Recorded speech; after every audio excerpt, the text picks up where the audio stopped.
नमस्कार, NMF news पर आप सभी का बहुत स्वागत। मैं हूं आपके साथ अभिषेक पुंडीर। कांग्रेस और मुसलमानों के तुष्टीकरण की जो कहानी है उसे आजादी से पहले की आप कहानी उठा लीजिए, आजादी के बाद की आप कहानी उठा लीजिए। जितना तुष्टीकरण मुसलमानों का कांग्रेस पार्टी ने किया, इतना शायद किसी पार्टी ने नहीं किया। और शायद यही वजह है कि महाराष्ट्र में अब एक बार फिर से कांग्रेस पार्टी या फिर कहे महाविकास आघाड़ी के पलड़े में जाते हुए मुसलमान दिख रहे हैं। हालांकि वो उसी तरफ जाते बीजेपी के पास तो या फिर तो वो आने वाले नहीं थे। लेकिन मैं आपको एक चीज याद दिला देना चाहता हूं कि यूपीए 1 के शासन में सच्चर कमेटी की रिपोर्ट आई थी जिसमें कहा गया था कि मुस्लिमों की जो स्थिति है वो दलितों से भी बदतर है। अब है या नहीं है वो सच्चर कमेटी जाने, उस वक्त की सरकारें जाने, या फिर जो भागीदारी सरकारों ने मुस्लिमों को दी वो लोग जाने। लेकिन ये जो कमेटी थी कांग्रेस पार्टी ने ही बनवाई थी। बावजूद उसके भी अब लगातार फतवे पर फतवे जारी किए जा रहे हैं।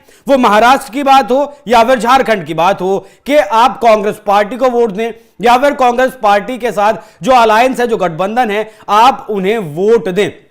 सज्जाद नोमानी मुस्लिमों के बहुत बड़े मौलाना माने जाते हैं। अब से कुछ दिन पहले एक 27 उम्मीदवारों की लिस्ट उन्होंने शरद पवार को थमाई थी, जिसमें उन्होंने पूरा गणित दिया था कि किस सीट पर कितने मुस्लिम हैं, आप यहां मुस्लिमों को टिकट दीजिए। और अब 269 सीटों पर महाविकास आघाड़ी को समर्थन देने का फतवा उन्होंने जारी कर दिया है। मतलब इन लोगों को कुछ भी करना है, कुछ भी करके मोदी को हराना है। इस विषय पर ज्यादा चर्चा करने के लिए मेरे साथ मौजूद हैं हमारे वरिष्ठ सहयोगी पंकज प्रसून। बहुत बहुत स्वागत सर आपका।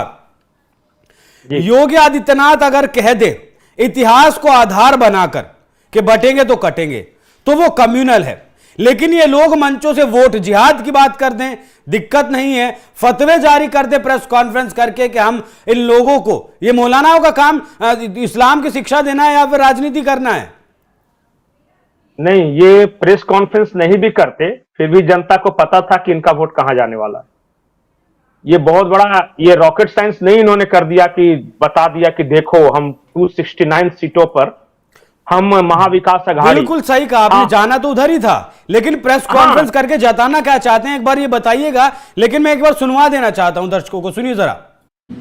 सीटों पर तायीद की जाए जिसकी तफसील एनेक्सल नंबर 1 में दी गई है, जो आपकी खिदमत में पेश की जाएगी।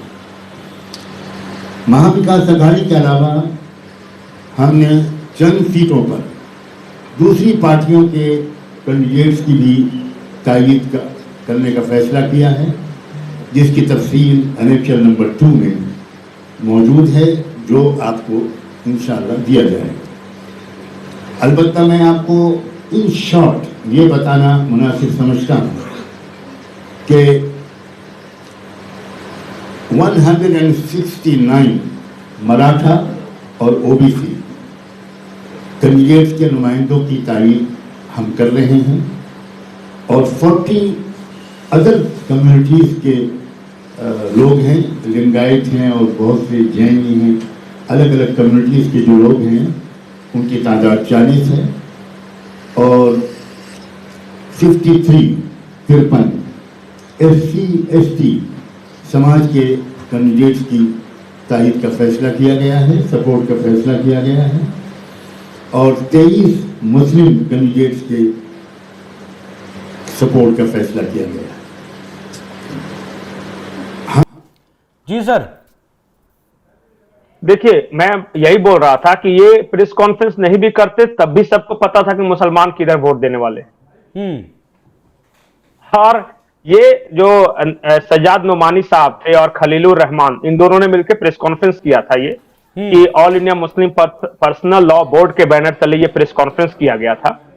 हमने देखा है हाल के दिनों में बाकायदा चिट्ठियां जारी की जाती है मौलानाओं द्वारा, और ये नोमानी साहब फतवे जारी कर रहे थे बीजेपी या जो महायुति है उसके खिलाफ वोट देने के लिए। सबसे बड़ा सवाल यह है कि इनकी सुनता है क्या कोई? ये क्या है ना, बहती गंगा में हाथ धोने वाले। इनको पता है कि मुसलमान तो देने, लेकिन सर तो ये गिनवाई देते हैं भीड़ इकट्ठा करके। नहीं नहीं, यही मैं बता रहा हूं कि ये बहती गंगा में हाथ कैसे धोते हैं। देखिए, इनको पता है कि मुसलमान देने वाला है उधर जो महाविकास आघाड़ी है, उद्धव ठाकरे, शरद पवार को और कांग्रेस को। ये देख रहे हैं कि जब दे ही रहा है तो हम भी आके प्रेजेंस अपना दिखाते हैं कि हाँ जी चलो उधर दे दो, ताकि लगे कि देखो इस नुमानी का कितना क्रेज है भाई, इसने बोल दिया और सारे मुसलमान दे दिए। ये जिधर भीड़ का देख रहे हैं वही काम कर रहे हैं, और ऐसे ही इनकी दुकानदारी चलती है। दूसरी बात जो महत्वपूर्ण बात है, जिस तरह से मौलानाओं द्वारा महाराष्ट्र में फतवे जारी किए जा रहे हैं, ऑल इंडिया उलेमा काउंसिल द्वारा, ये all India personal law board द्वारा, अगर यही काम हिंदुओं के मंदिर मस्जिद ट्रस्ट ये करना शुरू कर दें, तब तो इस्लाम खतरे में आ जाएगा, घोर बवाल यही रोएंगे ना फिर। हाँ, और यही समझना है यहां के लोगों को। अभी ऑल इंडिया उलेमा काउंसिल ने एक 14 पॉइंट का एजेंडा रखा था, शरद पवार को भेजा था कि हम आपको समर्थन देंगे, हमारी ये 14 मांगे हैं। और जो जिन्ना ने अलग मुस्लिम राष्ट्र के वक्त जो मांगे रखी थी, वहां भी 14 मांगे रखी थी। कभी दोनों को देख लीजिए, ये जो उलेमा काउंसिल ने किया है और जो जिन्ना ने डिमांड रखी थी, हूबहू उसी की कॉपी है। और सबसे बड़ी बात है कि एक अलग राष्ट्र की मांग की नींव डाली जा रही है, एक और मुस्लिम राष्ट्र की मांग की नींव डाली जा रही है, और शरद पवार ने उस चिट्ठी को एक्सेप्ट किया। हैरानी यह नहीं है कि उन्होंने भेजा, हैरानी यह है कि मराठा होते हुए, हिंदू होते हुए शरद पवार ने उसे कैसे अपनाया। फाड़ के फेंक देना चाहिए था वहीं पे मुंह पे, लेकिन नहीं किया उन्होंने। उसमें तो मुस्लिम आरक्षण की भी बात थी, वो भी शरद पवार ने कबूल की। बहुत यही बात तो जिन्ना ने कही थी ना उस वक्त। अब क्या संविधान बदलेंगे शरद पवार, जब धर्म के नाम पर आरक्षण है ही नहीं हिंदुस्तान के संविधान में? वो तो कहते तो हैं कि दिलवा देंगे, अब दे या नहीं दे वो अलग बात है। देखिए किस हद तक इन लोग जा रहे हैं मुसलमान वोटों के लिए। उद्धव ठाकरे कह रहे हैं कि उप मुख्यमंत्री मुसलमान बनाएंगे, ठीक है। शरद पवार कह रहे हैं कि जो नाम बदल रहे हैं उसे फिर से दोबारा वही नाम औरंगजेब के नाम पे उस्मानाबाद, हाँ ये कह रहे हैं। और कांग्रेस तो घोषित रूप से है, वहां तो कोई भी दुराव छिपाव है नहीं कि मुस्लिमों के लिए के पक्ष में वो जो बोलते हैं वो हिंदुओं के खिलाफ। कांग्रेस को मॉडर्न मुस्लिम लीग भी बोलने लगे पंकज जी। नहीं तो उनके, अब लोग नहीं बोलने लगे, उनके नेताओं के बयान है ना कि जो भगवा पहनते हैं वो नफरत फैलाते हैं, सनातन डेंगू है, एड्स है, तो शक्ति जो शिव और शक्ति होती है हिंदू धर्म में, तो शक्ति के खिलाफ हमारी लड़ाई है राहुल गांधी। तो वो तमाम सीरीज ऑफ बयानात ऐसे हैं जो कि वो लगातार दे रहे हैं। हकीकत ये है अभिषेक कि कांग्रेस को हिंदुओं का वोट चाहिए ही नहीं। वो तो कुछ ऐसे लोग हैं जो जबरदस्ती उनसे चिपके हुए हैं। उन्होंने कभी मांगा है क्या कि मुझे हिंदू वोट चाहिए? एक स्टेटमेंट दिखा दीजिए कि जब उन्होंने कहा कि हमें हिंदुओं के वोट चाहिए। अब कुछ लोग ऐसे हैं जो लात खा के भी उनके चरणों में पड़े रहना चाहते हैं, तो वो कांग्रेस क्या कर ले बताइए? जी भी बात सही है। ऐसे हिंदू वो एक शब्द आज तक कांग्रेस ने नहीं कहा कि हमें हिंदुओं का वोट चाहिए।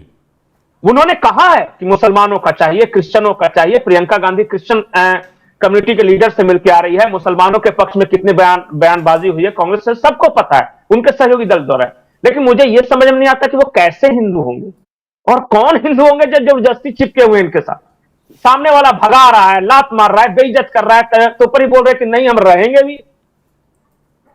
खड़गे साहब की बात कर रहे हैं क्या आप? नहीं किसी खड़गे की बात तो नहीं कर रहे हैं हम। जैसे योगी आदित्यनाथ ने फिर भी कांग्रेस पार्टी के समर्थन में बेचारे काम कर ही रहे हैं 88-90 साल की उम्र में। नहीं उनके तो परिवार को जला के मार डाला था निजाम के रजाकारों ने, और उसके बावजूद ये कह रहे हैं कि वही ठीक है। चलिए पंकज, इस पर तो हम बहुत बात कर चुके हैं, लेकिन मैं चाहता हूं बीजेपी अब इसका काउंटर क्या करेगी? बीजेपी काउंटर क्या करेगी जब आपके पास रिपोर्ट आती है कि मुंबई में हिंदुओं की जनसंख्या लगातार घट रही है, मुस्लिमों की जनसंख्या लगातार बढ़ रही है। मुंबई में ये हिंदू माइनॉरिटी में आने वाला है, 2050 तक आ सकता है। ऐसी रिपोर्ट जब आपके सामने है, तो ये चुनाव जीतने के लिए या फिर आगे की भविष्य की स्थिति को ठीक करने के लिए बीजेपी के पास काउंटर क्या है?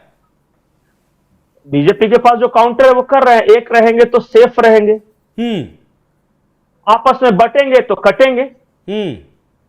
बांग्लादेश में मारते वक्त थोड़ी ना कोई जाति पूछ रहा है वहां पे कि आप दलित हो कि ओबीसी हो कि वहां उनके लिए तो काफी है कि आप हिंदू हो।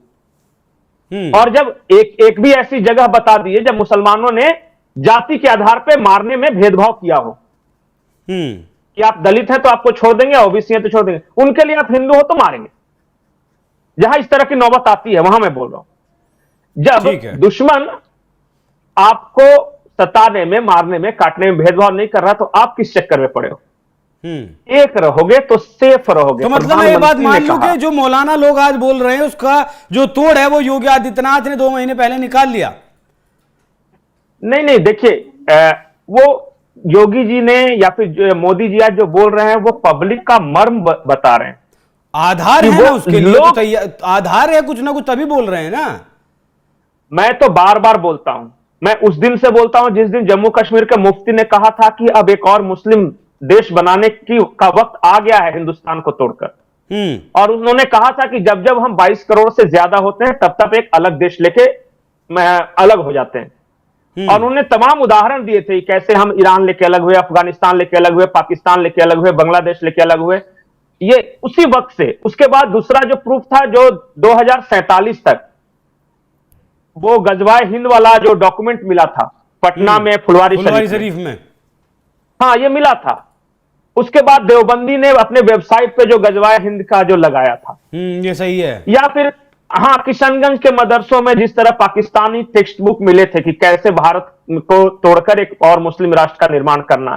तो ये तमाम तरह के सबूत आ रहे हैं, लेकिन कुछ लोग ऐसे हैं कि मानेंगे ही नहीं। हम भाजपा से इतना नफरत करते हैं या मोदी योगी से इतना नफरत करते हैं कि जब तक मेरी बेटी को उठा कर नहीं ले जाए मैं मानूंगा ही नहीं कि किसी की बेटी को उठाया जाता है। बिल्कुल। तो इस तरह के लोगों का क्या कर लीजिएगा, बताइए ना, कैसे समझाइएगा? वो बोलते हैं कि मार जाएंगे लेकिन नहीं देंगे बीजेपी को, तो मर जाओ, वो तो नौबत आ रही है ना। अगर तुम नहीं मरोगे तो मारने वाला आ रहा है। मैं बार बार एक बात बोलता हूं, 1947 में बंटवारा हुआ, 46 में लाहौर के किसी हिंदू को यह नहीं पता था कि उनको मार के भगाया जाएगा। 1 साल पहले तक नहीं मालूम था कुछ। 3 दिन पहले तक कश्मीर के हिंदुओं को नहीं पता था कि उन्हें खाली करा दिया जाएगा, 3 दिन के अंदर कश्मीर घाटी से भगा दिया जाएगा। जो ढाका में रहने वाले बड़े पैमाने पर जो व्यापारी हिंदू थे उन्हें नहीं पता था कि ढाकेश्वरी माता का मंदिर एक दिन मुस्लिम राष्ट्र के अंदर चला आएगा और उन्हें भगाया जाएगा, नहीं पता था। आज भी बंगाल के हिंदुओं से पूछिएगा या केरला के हिंदुओं से या कश्मीर के हिंदुओं से, तो वो मानने को तैयार ही नहीं। वो तो बोल रहे हैं कि भाई पहले तो रोजगार, ये महंगाई, या टमाटर और अंडा और प्याज और पता नहीं क्या क्या बात करते रहते हैं। उनको यकीन ही नहीं है कि जब वो बढ़ेगी संख्या में तो मुझे भगा देंगे। जबकि वो देख रहे हैं कई इलाकों में, मुस्लिम इलाकों में जाके देखिए, आप हल्द्वानी जाके देख लीजिए, उत्तराखंड में ये समस्या हो गई है। वो देख रहे हैं कि भगा रहा है, फिर भी कहें कि मानेंगे नहीं, और भाग के फिर से हिंदू बहुल इलाके में आएंगे, यहां मुसलमानों को मकान देंगे, फिर से उनकी जनसंख्या बढ़ाएंगे, फिर यहां से भागेंगे। यही पैटर्न चल रहा है। और जो मुंबई की रिपोर्ट की का आपने जिक्र किया, ये अच्छा बताइए, रिपोर्ट नहीं था तो क्या मुंबईकर से को नहीं पता था? जब मैरिन ड्राइव पे हम जब बचपन में वहां पे जो साउथ बॉम्बे जाते थे, अब तो पढ़ाई की है नहीं, मेरा वहां पे पढ़ाई, ग्रेजुएशन, 8 साल नौकरी, सब कुछ महाराष्ट्र में हुआ। हाँ। मैं महाराष्ट्र को बहुत अच्छी तरह जानता हूं। कोंकण में मैं रहता था और वहीं के कोंकण कृषि विद्यापीठ से मैंने ग्रेजुएशन किया एग्रीकल्चर में। उसके बाद रत्नागिरी जिला में रहा, फिर पुणे में रहा, महाराष्ट्र मुंबई में नौकरी, तो मुझे वो इलाका पता है, घुमा भी हूं। जब हम गए थे तो देखते थे कि मुंबई में घूमने के लिए मैरिन ड्राइव के आसपास जिस तरह की भीड़ हुआ करती थी, और अब जाके जो मैं देखा कि अचानक पता नहीं कहां से उतना टोपी बुर्का नजर आ गया, पहले नहीं था ऐसा। तो ये तो आंखों से देखी बात है, वो आम मुंबईकर आपको बताएगा, लेकिन नहीं मानेंगे। हम चाहे मुसलमान एक हो जाए, हम जाति में नहीं, हम जातियों में बटे रहेंगे, एक दूसरे को नीचा दिखाएंगे। पहले इसी बात का फैसला हो जाए ना कि कौन कास्ट सुप्रीमेसी है, तब तो हिंदू एक होगा। देखिए बार बार एक बोलते हैं, था ही नहीं, यहाँ तो वर्ण व्यवस्था थी, लोग समझते ही नहीं है। आपको बांट दिया गया, बट गए। वो हम तर्क में जाएंगे नहीं, क्योंकि वो जैसे उस दलदल में जाएंगे वो हिंदुओं को बांटने के लिए, फिर तो वही बात आ जाएगी ना जो घूम घूम के वो टी शर्ट पहने हुए नौजवान कह रहा है 55 साल वाला। हम उनके नैरेटिव में क्यों फंसे? हमें सिर्फ एक बात जानते हैं कि धर्म वही है जो धारण करने योग्य है, इसलिए धर्म का साथ दो, अधर्म नहीं करो। पिता हो तो पिता का धर्म निभाओ, ठीक है। गुरु हो तो गुरु का धर्म निभाओ, छात्र हो तो छात्र धर्म निभाओ, धर्म निभाओ अपना अपना। समाज हो तो अपने समाज का दायित्व जो धर्म है वो निभाओ। सामने दिख रहा है दुश्मन, हम मानेंगे नहीं। सामने वाला कह रहा है कि हम तुमको मारेंगे, तो कह रहे कि मारोगे, जब तक पहला थप्पड़ नहीं बताओगे तब तक मानेंगे नहीं, खाली मानेंगे धमकी नहीं देने कि से क्या लगाए कि नहीं लगाए।